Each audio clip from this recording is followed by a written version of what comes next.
It's funny how quiet life can get after you quit being a legend. For 2.5 years, I've been nothing more than a convenience store clerk. Uniform, name tag, fake smile, my daily armor. Once I ruled the art district. Now I bow to a boss who flinches whenever students with tattoos walk in. Guess that's life's way of paying back every punch I ever threw. That night, the bell above the door chimed. Ding, and two troublemakers walked in. The kind of kids who think a tattoo and a loud watch make them gods. My boss saw them and immediately ran off to the break room like the coward he is. So there I was alone at the counter staring at these wannabe delinquents. "Get me a pack of cigarettes," the guy said, showing off his ink. I looked at him. He couldn't have been older than 17.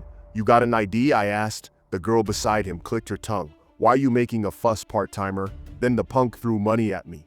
"Just get it, idiot." I sighed. Rules are rules. No ID, no sale. The next second his hand was on my collar. "You deaf? I told you to move." For a moment I almost laughed. The world really hadn't changed, just the faces. Behind the shelves I caught a glimpse of my boss peeking, pretending not to see. He muttered, Daegun, could you take this outside?" "Yeah, of course, always me." He dragged me into a narrow alley, breath heavy with cheap perfume and arrogance. "You trying to act tough again?" he said, shoving me. I stared at him. "Calm, I'll give you 3 seconds to let go." He froze for half a heartbeat, then raised his hand. 3 seconds, my ass." Before he finished, crack. His face twisted, the sound of bones meeting discipline echoed through the alley. The girl screamed his name. He hit the ground, eyes spinning, while I didn't even bother adjusting my collar. "You punk," he gasped. "You dare sucker punch me?" He whispered to the girl, "Go get the others." I heard it, didn't stop her. If he wanted backup, I'd give him an audience. I crouched beside him and asked, "You're a student, right?" He tried to act tough, so I squeezed his shoulder until he nearly screamed. "Yeah, I'm a student." "Good," I said. "If I see you buying cigarettes again, you're finished." Then his friends arrived, a small crowd of angry boys trying too hard. One fat guy in front stepped up, chest puffed. "I'm Odion from Mendon High. Don't know who you are, but take a slap from me first." He didn't even finish his swing before I smacked him clean across the face. One hit, out cold. The others hesitated. I could feel their nerves from where I stood. "I don't have all night," I told them. "Come at me together." They charged. Loud, unorganized, full of noise but no precision. The first one swung wide. I parried and slapped him so fast he flew sideways. Another went for a sneak attack. Elbowed him straight in the face. A third screamed and charged. I turned, used his momentum, and slammed a right hook into his ribs. He folded like paper. The tattooed guy picked up a beer bottle, shaking. Bad idea. My fist sank into his abdomen like a hammer, launching him backwards several meters. Only one remained, a bald kid trembling where he stood. I looked at him. "Only you left. Aren't you going to attack?" He swallowed hard. "It must be you. Daegun Kwon from Dangdong High." The girl gasped. "The one who unified the entire R district in a week?" "Rumors. They always make me sound better looking." The bald kid immediately bowed, dragging the others to do the same. "Sorry, big brother. We didn't know." I sighed. "You kids really think strength is about acting tough together." I made them kneel, heads to the ground. "If I ever see you cause trouble here again, I won't go easy next time." As I turned to leave, a woman stepped out from the shadows. Glasses, neat hair, professional tone. At first I thought she was trying to sell me something. Then she handed me a business card. "Sammy Lee, Golden Dragon Education Foundation. I'd like to make you an offer," she said. Her proposal sounded ridiculous, sending former bullies back to school to control the new ones. But the more she spoke, the more it made sense. I knew the system. When I was young, I begged for help. Teachers turned away. Students laughed. And the only one who saved me was another bully. One who saw that note on my back. "Has no mother." He had no mother either. He beat my tormentors half to death and told everyone, "Whoever touches this kid answers to me." That day I learned the truth. A bully's word holds more power in school than any teacher's lecture. That's why I trained. For years. Boxing, street fighting, mixed techniques, anything that could make me stronger. Until I took down every punk in our district. But after I conquered it, I walked away. Now Sammy Lee was standing in front of me, asking me to return.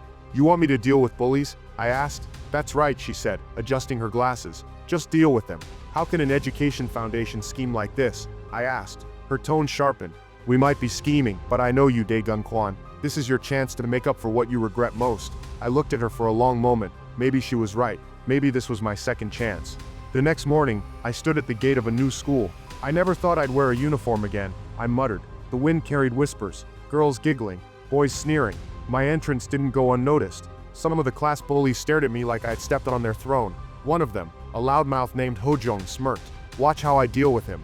The teacher assigned me a seat next to a quiet kid named Minsu Kim. The moment she left the room, Hojong stood up, walked over, and slapped Minsu on the head. "What are you looking at? Go buy me a sausage bread." Minsu stammered. Class is about to start, maybe later. The class laughed. Ho-jung's face twisted.